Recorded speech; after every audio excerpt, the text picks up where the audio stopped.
इस ट्यूटोरियल में हम ये सम सॉल्व करेंगे which says a corn cob shaped something like a corn. तो ये कॉर्न कॉब है, ये छल्ली होती है, भुट्टा जो आप खाते हो, ठीक है। तो उसका वो वाला हिस्सा जिसके ऊपर ये दाने लगे होते हैं उसके, ये हमें ये बोला गया है कि इसकी शेप ऑलमोस्ट कोन शेप की है, ठीक है। तो मैं इसी के अप्रॉक्सीमेटली यहाँ पे कोन ड्रॉ कर लेता हूँ, ठीक है।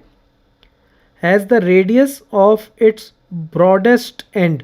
ब्रॉडेस्ट एंड कौन सा होता है उसका? बिल्कुल नीचे वाला एंड, सबसे चौड़ा एंड, ठीक है। वो नीचे वाला एंड हो गया, जैसे नॉर्मली कोन में होता है, बेस बोलते हैं हम जिसको।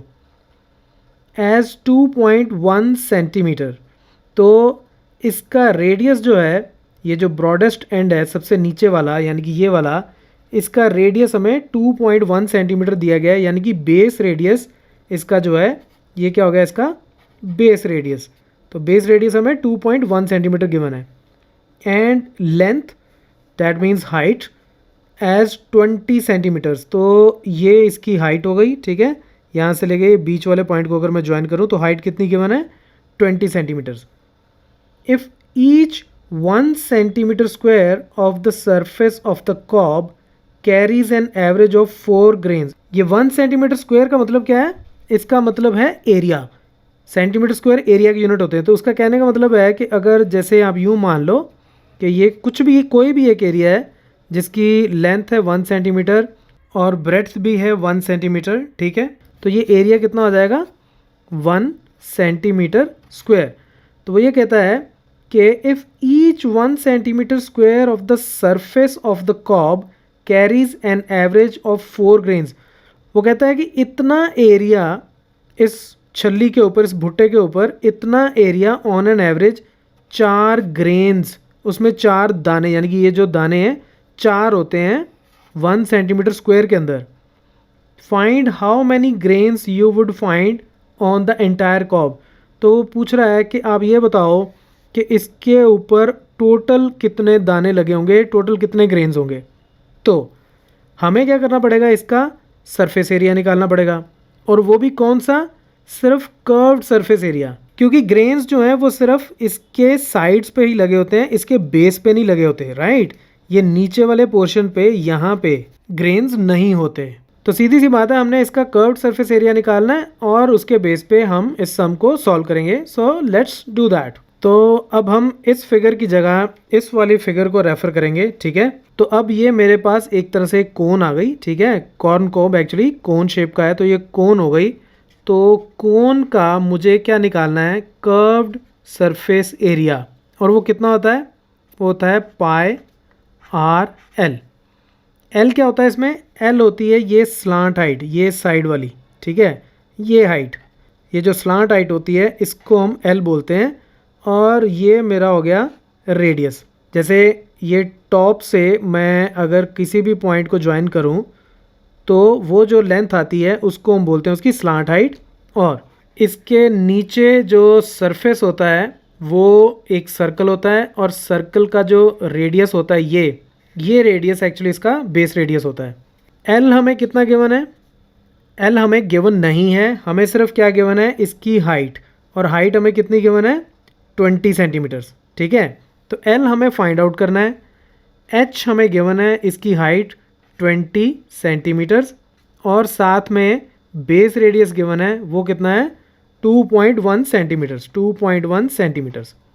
अब ये एक राइट एंगल ट्रायंगल बनेगी। अब किसी भी कोन की टिप से अगर मैं इसके बेस के सेंटर को ज्वाइन करूं तो हमेशा एक परपेंडिकुलर बनाता है। ये चीज़ वैसे मैं पुराने वीडियोस में भी कवर कर चुका हूं, लेकिन इट्स ओके, इसमें हम एक बार फिर लर्न कर लेते हैं। ये टिप से अगर मैं इसके सेंटर पे एक स्ट्रेट लाइन ड्रॉ करूं यहाँ से यहाँ तक, तो वो इसके रेडियस के साथ हमेशा एक 90 डिग्री का एंगल बनाती है।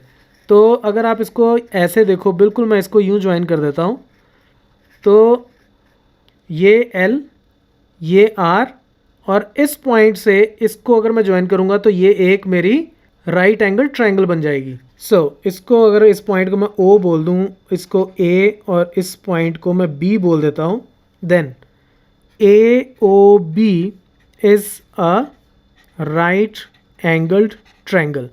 ये अगर राइट एंगल ट्रायंगल हो गई तो ये मेरा हाइपोटेन्यूज हो गया AB, तो इसका मतलब A B square is equal to O B square plus O A square, ठीक है। This implies A B square is equal to O B square plus O A square.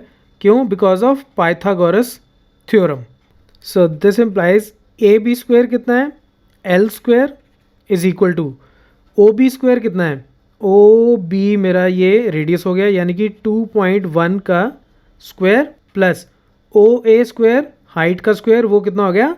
20 का square. So this implies L square is equal to ये मेरा आ जाएगा 4.41 plus 400 which is equal to 404.41। तो यहाँ से मैं L अगर फाइंड आउट करूँ तो इसका स्क्वायर रूट हो जाएगा 404.41। ये अप्रॉक्सीमेटली मेरा आ जाएगा 20.11 सेंटीमीटर्स। तो ये मेरी ये लेंथ आ गई, स्लांट हाइट आ गई इसकी L, ठीक है। अब इसके बेस पे मैं इसका curved surface area find out करता हूँ। सबसे पहले कर्व्ड सरफेस एरिया, ये है तो कोन का कर्व्ड सरफेस एरिया होता है पाई आर एल, ठीक है। अब पाई की वैल्यू कितनी है वो हम यूज़ करेंगे 22/7। अगर कुछ ना दिया हो तो 22/7 यूज़ करो। आर कितना है? 2.1 इंटू एल हमने अभी अभी फाइंड आउट किया 20.11। तो इसको जब मैं सॉल्व करूँगा तो ये मेरे पास कर्व्ड सरफेस एरिया आ जाएगा 132.726, जिसको मैं अप्रॉक्सीमेटली लिख सकता हूँ 132.73 इतने सेंटीमीटर स्क्वायर, ठीक है। इसको राउंड ऑफ करके मैंने इतना यूज़ कर लिया। ये तो हो गया कर्व्ड सरफेस एरिया।